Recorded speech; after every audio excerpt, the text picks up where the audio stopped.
Sky gliders में आपका स्वागत है, जहां हम आपको नवाचार और तकनीक की दुनिया में ले जाते हैं। मैं आपकी होस्ट स्वरा हूं और आज हम बात करने वाले हैं अमृत उद्यान के बारे में। अगर हम फूलों और बगीचों के बारे में सोचते हैं तो कश्मीर में मुगल उद्यान दिमाग में आते हैं। लेकिन भारत के दिल्ली में एक और प्रसिद्ध और प्रतिष्ठित उद्यान है। हम अमृत उद्यान के बारे में बात कर रहे हैं। हम यहाँ मेट्रो से पहुँचेंगे।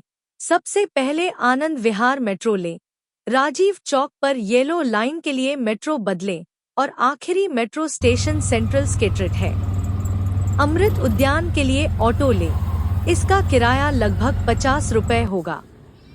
यह प्रतिष्ठित उद्यान 15 एकड़ में फैला हुआ है, जो भारत के राष्ट्रपति के आधिकारिक निवास राष्ट्रपति भवन के पिछवाड़े में स्थित है। इसे सर एडविन लुटियंस ने अलग अलग उद्यानों के बीच शानदार जल कुंडों के साथ अद्भुत ज्यामितीय पैटर्न में क्लासिक मुगल उद्यान शैली और अंग्रेजी भूनिर्माण शैलियों को शामिल करते हुए डिजाइन किया था। हर साल फरवरी और मार्च के महीनों के बीच एक फूल शो और उत्सव आयोजित किया जाता है और ये उद्यान अनुभव में डूबने के लिए जनता के लिए खुले होते हैं। इस साल भी यह 2 फरवरी से 31 मार्च तक खुला था। इस संस्करण में आगंतुकों को ट्यूलिप, एशियाई लिली, डैफोडिल, ओरिएंटल लिली और गुलाब की 100 से अधिक किस्मों जैसे विभिन्न फूलों का एक अद्भुत परिदृश्य देखने को मिला। हवा में फैली फूलों की अद्भुत खुशबू आपको एक के बाद एक बगीचे में जाने पर आकर्षित करती है। यहाँ प्रसिद्ध अमृत उद्यान की कुछ खास बातें बताई गई हैं। ट्यूलिप की किस्में, गुलाब, संगीतमय फव्वारे। अमृत उद्यान की खासियत, बोनसाई उद्यान, केंद्रीय लॉन, लंबा उद्यान, आध्यात्मिक उद्यान, वृत्ताकार उद्यान, वर्टिकल गार्डन, फूलों की घड़ी, हाट, प्रदर्शनी और फूड कोर्ट। जानकारी के लिए कुछ संकेत। बाल वाटिका इन खास बातों के साथ बच्चों के लिए एक खास उपहार है। बच्चों को समर्पित बाल वाटिका में 225 साल पुराना शीशम का पेड़ है, जिसे इंडियन रोजवुड भी कहा जाता है। इस पेड़ ने सब कुछ देखा है: औपनिवेशिक शासन का अंत, स्वतंत्रता के बाद भारत का विकास और एक नए भारत का निर्माण। भारतीय इतिहास पर गर्व दिखाने के लिए पेड़ की नज़र से भारत की कहानी सुनाई जाती है। इसमें एक ट्री हाउस भी है जो कई बच्चों को आकर्षित करता है। प्रकृति की कक्षा में विशाल बेंच और रंगीन कंकड़ हैं और यह पेंटिंग, नारे बनाने, कराओके आदि जैसी विभिन्न गतिविधियों के लिए जगह है। बच्चों के लिए टोपियरी गार्डन की सवारी और एक बुदबुदाती हुई धारा बाल वाटिका के अन्य आकर्षण हैं। ट्यूलिप की किस्में, अमृत उद्यान में ट्यूलिप की 85 से अधिक किस्में हैं। इनमें से कुछ नीदरलैंड और अन्य स्थानों से आयात की गई थी। इसकी सुंदरता और विविधता को उजागर करने के लिए ट्यूलिप को इस वर्ष का थीम फूल चुना गया।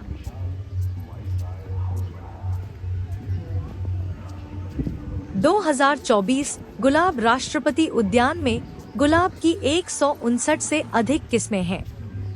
इनमें अडोरा, ताज महल, ओकलाहोमा या काला गुलाब, बेलामी, लेडी एक्स और पैराडाइज शामिल हैं। संगीतमय फव्वारे। इस खंड का उद्घाटन डॉक्टर APJ अब्दुल कलाम ने किया था। विशेष रूप से डिजाइन किए गए संगीत प्रणाली द्वारा बजाए गए संगीत के साथ तालमेल बिठाने के लिए 3 बड़े फव्वारों में स्प्रिंकलर हैं। फव्वारे वंदे मातरम जैसे विभिन्न संगीत की धुनों पर नृत्य करते हैं और देखने लायक होते हैं। अमृत उद्यान सिग्नेचर। यह एक उद्यान सिग्नेचर है और सेल्फी पॉइंट के रूप में कार्य करता है। बोनसाई उद्यान। यह एक छोटा वन क्षेत्र है जिसे सावधानी पूर्वक काटा और तैयार किया गया है। कुछ बोनसाई पौधे 60 वर्ष से अधिक पुराने हैं। Central lawn. यह लॉन पूरे अमृत उद्यान के केंद्र में है। यह रंग बिरंगे फूलों, विशेष रूप से डहलिया और अत्यधिक योजनाबद्ध सममित पथों के साथ एक आश्चर्यजनक समूह है। राष्ट्रपति हर साल भारत के स्वतंत्रता दिवस और गणतंत्र दिवस पर 2 भव्य स्वागत समारोह इसी लॉन पर आयोजित करते हैं, जिसमें बहुराष्ट्रीय गणमान्य व्यक्ति और विशिष्ट अतिथि शामिल होते हैं। यह राष्ट्रपति द्वारा आयोजित अन्य राजसी और राष्ट्रीय समारोहों का स्थान भी है। लंबा उद्यान। यह उद्यान लगभग 430 फीट लंबा है और इसकी दीवारें 12 फीट की हैं। इसमें 16 गुलाब की क्यारियां हैं और इसके किनारे डहलिया, साल्विया, ऑक्सालिस, मैरीगोल्ड और आइरिस हैं। ऊंची दीवारें चमेली, लसन बेल और फ्लेम वाइन जैसे फूलों की लताओं से ढकी हुई हैं। आध्यात्मिक उद्यान। यह पूर्व राष्ट्रपति डॉक्टर एपीजे अब्दुल कलाम की पहल है। यहाँ के पेड़ पौधे देश में प्रचलित विभिन्न धर्मों से जुड़े हैं। इसका विषय धार्मिक सद्भाव का संदेश फैलाना है। यहाँ कुछ रुद्राक्ष के पेड़, खैर, चंदन, कदम के पेड़, खजूर, रेठा, कृष्ण बरगद, कमल और जल लिली कुछ ऐसी पुष्प प्रजातियां हैं जो यहाँ पाई जाती हैं। वृत्ताकार उद्यान। इसे पल या सनकेन गार्डन भी कहा जाता है, जहाँ 30 से अधिक किस्म के फूल जैसे मैरीगोल्ड, वायोला चार, फ्लॉक्स, पेंसी, क्लार्किया, एलिसम और स्वीट विलियम एक विशाल बबल फाउंटेन के चारों ओर गोलाकार रूप से लगाए गए हैं। Vertical garden. इसे जटिल फूलों के पैटर्न के साथ तैयार किया गया है। Floral clock. फ्लोरल क्लॉक गोलाकार उद्यान के बाहर स्थित है और यह जीवंत फूलों की एक टेपेस्ट्री है जिसे जटिल विवरण में तैयार किया गया है, जिसमें प्रत्येक घंटे में एक अनूठी फूल व्यवस्था है। यह फ्लोरल क्लॉक कालातीत सुंदरता को दर्शाता है और वनस्पति सेटअप में मनुष्य के कलात्मक कौशल को प्रदर्शित करता है। हाट, प्रदर्शनी और फूड कोर्ट। इस उद्यान के खुले रहने के दिनों में विभिन्न प्रदर्शनियां आयोजित की जाती हैं। कारीगरों और शिल्पकारों द्वारा पारंपरिक प्रदर्शन और प्रदर्शनियां लगाई जाती हैं।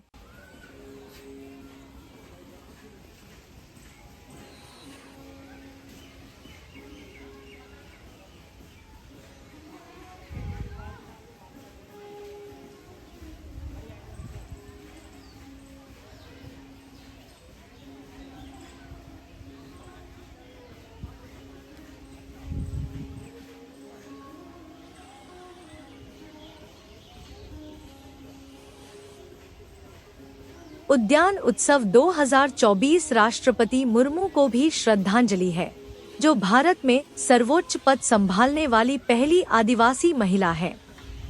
उनका सपना भारत को अमृत का बगीचा बनाना है, जहां हर कोई लोकतंत्र और विविधता के फलों का आनंद ले सके। हालांकि अमृत उद्यान को पहले मुगल गार्डन कहा जाता था, लेकिन अब इसका एक नया नाम है जिसका अर्थ है अमृत का बगीचा। यह 2 फरवरी से 31 मार्च 2024 तक सोमवार और होली को छोड़कर जनता के लिए खुला है। आप वहां मुफ्त में जा सकते हैं, लेकिन आपको राष्ट्रपति भवन की वेबसाइट पर अपना स्लॉट ऑनलाइन बुक करना होगा। उद्यान उत्सव 2024 फूलों का एक त्योहार है जो प्रकृति की सुंदरता और विविधता का जश्न मनाता है। आप 70 से अधिक प्रकार के ट्यूलिप देख सकते हैं, जो कप जैसे दिखने वाले फूल हैं। आप डैफोडिल, लिली, जलकुंभी और गुलाब भी देख सकते हैं। यहाँ 100 से ज्यादा तरह के गुलाब हैं और उनमें से कुछ का नाम mother Teresa, John F Kennedy, queen Elizabeth और जवाहरलाल नेहरू जैसे मशहूर लोगों के नाम पर रखा गया है। फूलों को अलग अलग आकार और पैटर्न में सजाया गया है और वे बगीचे को पेंटिंग जैसा बनाते हैं। लेकिन यह सिर्फ फूलों के बारे में नहीं है, यह इतिहास और संस्कृति के बारे में भी है। आप यहाँ 225 साल पुराना शीशम का पेड़ देख सकते हैं, जो बगीचे का सबसे पुराना पेड़ है। इसने भारत के इतिहास में कई चीजें देखी हैं। आप एक बोनसाई गार्डन भी देख सकते हैं, जहां आप छोटे छोटे पेड़ और पौधे देख सकते हैं जो बहुत पुराने हैं। उनमें से कुछ 80 साल से भी ज्यादा पुराने हैं। आप एक हर्बल गार्डन भी देख सकते हैं, जहां आप अलग अलग जड़ी बूटियों और पौधों के इस्तेमाल के बारे में जान सकते हैं। आप एक स्पर्शनीय उद्यान भी देख सकते हैं, जहां आप अलग अलग पौधों को छू और महसूस कर सकते हैं। यह उद्यान उन लोगों के लिए बनाया गया है जो ठीक से देख नहीं सकते। उद्यान उत्सव 2024 के आकर्षणों में से एक अमृत उद्यान में उगाए जाने वाले दुर्लभ और विदेशी फूलों की विविधता है। बगीचे में घूमते हुए आप मौलसरी के पेड़ की सुंदरता और सुगंध की प्रशंसा कर सकते हैं, जिसके सफेद फूल केवल रात में खिलते हैं और मीठी और मसालेदार खुशबू देते हैं। आप रात की रानी को भी देख सकते हैं, जिसे रात की रानी के रूप में भी जाना जाता है, और इसमें छोटे ट्यूबलर और सफेद फूल होते हैं जो सूर्यास्त के बाद ही खुलते हैं और इनमें तेज और मादक खुशबू होती है। आप ट्यूलिप के रंगीन प्रदर्शन का भी आनंद ले सकते हैं, जो विभिन्न आकार और रंगों में आते हैं और प्यार, जुनून और वसंत का प्रतीक हैं। आप डैफोडिल्स की शान और सुंदरता की भी सराहना कर सकते हैं, जिसमें तुरही के आकार के फूल होते हैं जो आमतौर पर पीले या सफेद होते हैं और पुनर्जन्म, आशा और दोस्ती का प्रतीक होते हैं।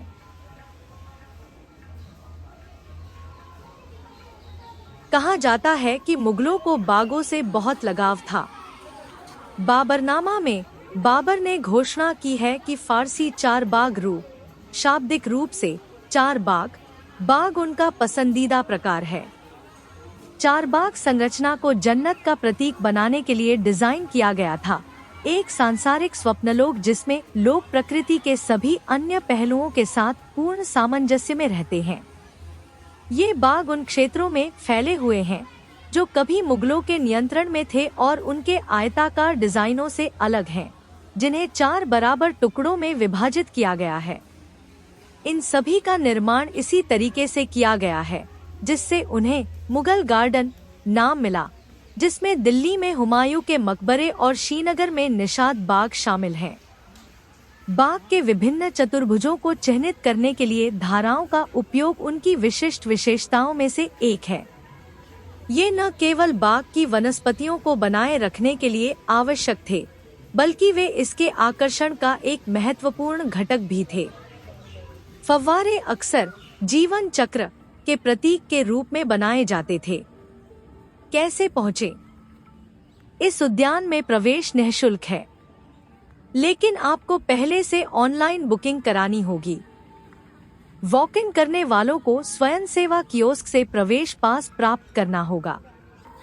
केंद्रीय सचिवालय मेट्रो स्टेशन गेट नंबर 35 से शटल बस सेवाएं उपलब्ध हैं, जो हर 30 मिनट में उपलब्ध हैं। जानकारी के लिए कुछ संकेत। इस उद्यान का समय सुबह 9:30 बजे से शाम 5 बजे तक है।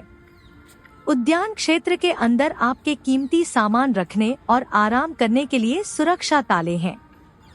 प्रवेश द्वार पर आप प्रणब मुखर्जी लाइब्रेरी भी जा सकते हैं। गोलाकार फव्वारे के चारों ओर सुंदर पैदल मार्ग हैं, जो एक अच्छी और ताज़ा सैर के लिए हैं। आप राष्ट्रपति हेवन संग्रहालय भी देख सकते हैं, जो अमृत उद्यान के अंदर है। ध्यान दें कि संग्रहालय सोमवार को बंद रहता है।